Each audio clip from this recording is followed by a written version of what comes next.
I know you must have told this story a million times, but for the millionth and one, how did this come about? How did you meet one another? Tony will tell you that. Well, Hunt and David and I met and started working together about 12, 13 years ago with Jim Osterberg, Iggy Pop, when we did the Lust for Life albums and tours. We always had a good time, you know. A little over 3 years ago, I ran into David in Los Angeles, and he told me about this guitar player that he had been working with. It was really great, and the three of us, Hunt and David and I, got together in Los Angeles to have a play and just knock around some music.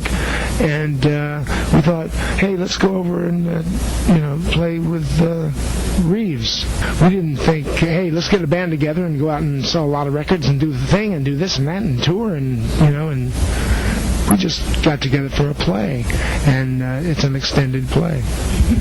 And we've regretted every second of it ever since we started. No. No. Were you ever concerned that you would have the supergroup problem? You know, critics saying, oh no, another supergroup on the way. Nope, because we don't expect to change anybody's perceptions of what the band is. There's, cappuccino. Va bene, grazie. Would you like something? Oh, no thanks. A mandolin for the lady. Mandolin for the little lady. There's a song on here that talks about the nightmare stories that bands have. So I thought if you could relate sort of a nightmare story that you might have had with a band when you were a kid or growing up, or tour experiences or such that might come to mind. Nothing ever bad ever happened to me, ever. The funniest thing that happened, and it was a bit of a nightmare, was on the first show, the Diamond Dog Show. I had a contraption fixed into one of the skyscrapers that was an integral part of the set that put me out in front of the audience. It was like a hydraulic. It was the cherry picker bit, but is now known and loved through the Stones. This was 1974. And the cherry picker would place me out on a chair about 30 foot over the audience and about 7 or 8 rows out into the audience. And the first night we used it, it went wrong, and I finished the song, I think it was Space Odyssey, and it didn't go back, and I was just left there out over the audience. And I did, I think, about 7 or 8 songs out there until they figured a way of getting the hydraulics to work to pull me back in again. The audience probably had absolutely no clue that anything had gone wrong. No, I think they just figured that I was just, my usual wacky, zany self.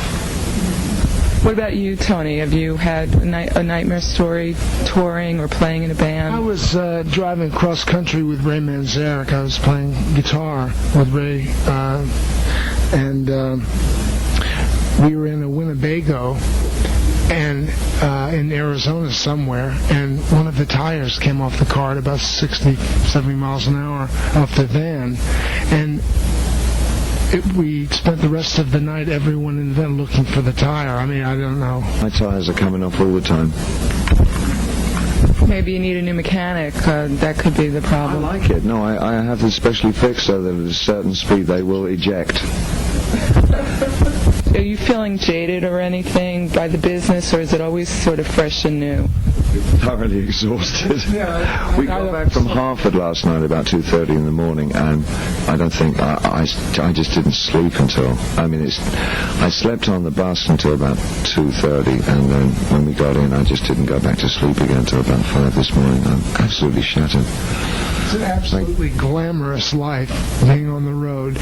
Maybe 3 hours a day sleep and 5 hours traveling. And, if you've never done it before, I think it could be fun to travel around like that. But I think once this is, I don't know, I've been toured maybe 15, 16 times. I've done these kinds of tours. The actual travelling procedure and the logistics of hotel moving is just a bore.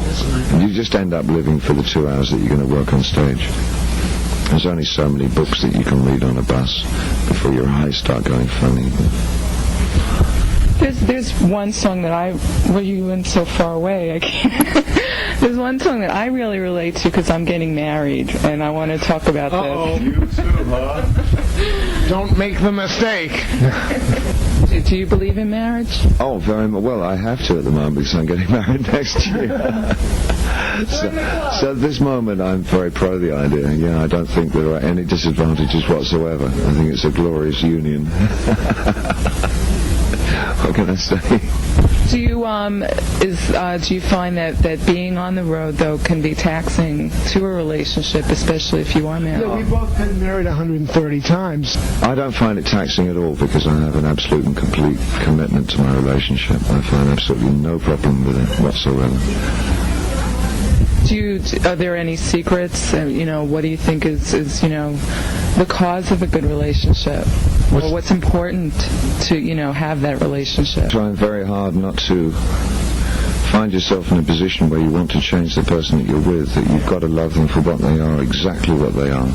And you have to love the differences between you, and you have to respect the space between you. I think that's terribly important. So that's a very obvious example, but it'll do. It'll do. There's another song on here that talks about a very disturbing topic. If you could talk about that, shopping for girls. Yeah, I think ironically, I noticed that the new edition of Rolling Stone has just done a feature on the prostitution trade in Thailand, which really accounts for a vast amount of tourist income for them at the moment. I know Thailand pretty well myself as well because I travel a lot when I'm not working, but as a tourist, and I've been over there several times, and Indonesia.